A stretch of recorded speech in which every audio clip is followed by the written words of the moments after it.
वो कौन से स्वर्गदूत थे जो लूसीफर के साथ स्वर्ग से धरती पर गिरे? क्यों जब दाऊद वीणा बजाता था तो राजा शाऊल दुष्ट आत्मा से आजाद हो जाता था? क्यों जब अलीशा ने भविष्यवाणी करनी थी तो उसने वीणा बजाने वाले को बुलवाया? क्यों परमेश्वर दाऊद से इतना प्रेम करते थे? यशाया अध्याय 14 और उसकी 12 आयत में लिखा है, हे भोर के चमकने वाले तारे, तू कैसे आकाश से गिर पड़ा। यह भोर का चमकने वाला तारा लूसीफर था। यह यहेजकेल 28 उसकी 14 आयत हमें बताती है कि शैतान पहले एक अभिषिक्त दूत था जो परमेश्वर की हजूरी की रखवाली करता था। यह यहेजकेल 28 उसकी 13 में लिखा है कि जब लूसीफर को बनाया गया तब परमेश्वर ने डफ और बांसुली उसी के अंदर बनाई, और वो लूसीफर स्वर्ग में वर्शिप लीडर था, और वो परमेश्वर के पर्वत पर रहता था और आग वाली चमकने वाली मणियों के बीच चलता फिरता था। यह दूत दूसरे दूतों की आराधना करने में अगुवाई करता था। अगर आप उस समय में जाएं जब इस दुनिया की सृष्टि की गई थी, तो अय्यूब की पुस्तक उसके 38 अध्याय में लिखा है कि जब परमेश्वर इस दुनिया की सृष्टि कर रहा था तो भोर के तारे एक संग आनंद से गाते थे और परमेश्वर के सब पुत्र जय जयकार करते थे। लूका अध्याय 10 और उसकी 18 आयत में लिखा है, यीशु ने कहा कि मैं शैतान को बिजली के समान स्वर्ग से गिरा हुआ देख रहा था। प्रकाशित वाक्य अध्याय 12 उसकी 7 आयत में लिखा है कि फिर स्वर्ग में लड़ाई हुई। माइकल और उसके स्वर्गदूत अजगर से लड़ने को निकले और अजगर और उसके दूत उससे लड़े, और तब लूसीफर और उसके दूतों को पृथ्वी पर गिरा दिया गया। जब वो लूसीफर पृथ्वी पर गिरा दिया गया तो स्वर्ग के 1/3 दूत उसके साथ गिरे। क्या आप जानते हैं कि 1/3 स्वर्गदूत लूसीफर के साथ जुड़े थे, 1/3 माइकल और 1/3 गैब्रियल के साथ जुड़े थे।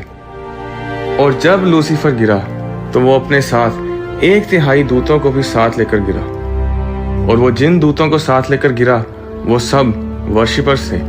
और इसीलिए धरती पर संगीत बहुत शक्तिशाली है। Sex, rock and roll, drugs, शराब, नशे सब संगीत से जुड़े हैं।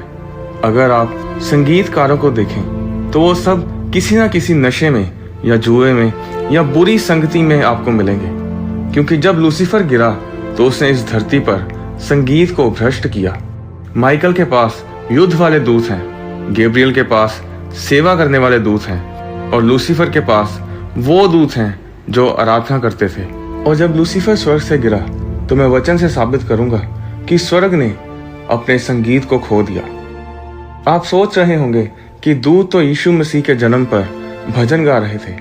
नहीं, लूका अध्याय 2 उसकी 13 में लिखा है कि स्वर्ग दूतों का दल परमेश्वर की स्तुति करता हुआ और ये कहते दिखाई दिए, आकाश में परमेश्वर की महिमा और पृथ्वी पर उन मनुष्यों में जिनसे वह प्रसन्न है शांति हो।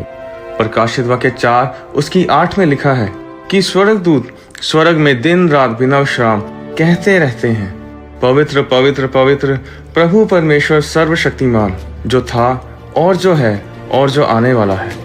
प्रकाशित वाक्य 5 उसकी 11 में लिखा है कि परमेश्वर के सिंहासन के आसपास स्वर्गदूत ऊंचे शब्द से कहते रहते हैं, वध किया हुआ मेमना ही सामर्थ और धन और ज्ञान और शक्ति और आदर और महिमा और धन्यवाद के योग्य है। प्रकाशित वाक्य अध्याय 7 उसकी 11 में लिखा है, और सारे स्वर्गदूत उस सिंहासन के सामने मुंह के बल गिर पड़े और परमेश्वर को दंडवत करके कहा, आमीन।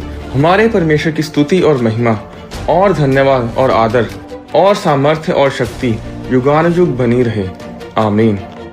आराधना स्वर्ग में भी होती है और आराधना धरती पर भी होती है, पर आराधना आपके शब्द होते हैं, जैसे कि हालेलुया, परमेश्वर का नाम धन्य हो, परमेश्वर की महिमा हो, परमेश्वर हम तेरी इज्जत करते हैं, तुझे महिमा देते हैं।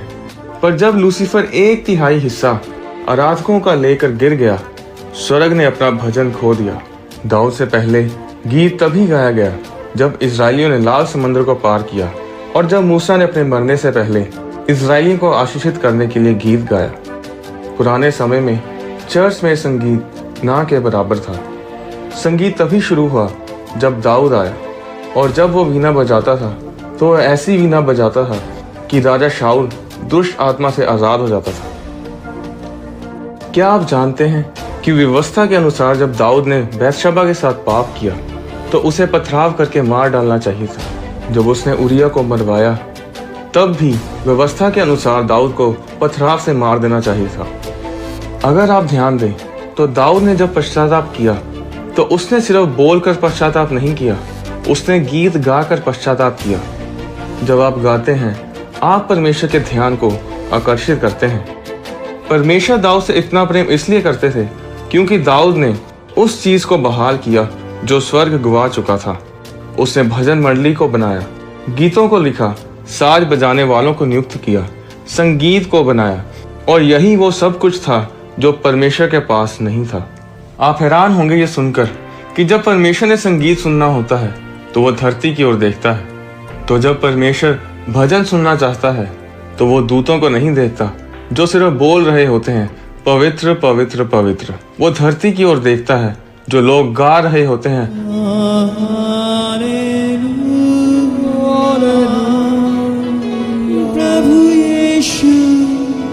जब एलीशा ने भविष्यवाणी करनी थी तो उसने वीणा बजाने वाले को बुलवाया, और जब संगीत बजने लगा तो परमेश्वर की सामर्थ एलीशा के ऊपर आई।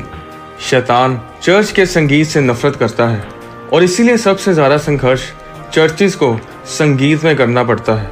आपके गीत में सामर्थ है। किसी भी हालात के चलते अपने आप को परमेश्वर के लिए गाने से रोकने ना दें। परमेश्वर आपको आशीष दे।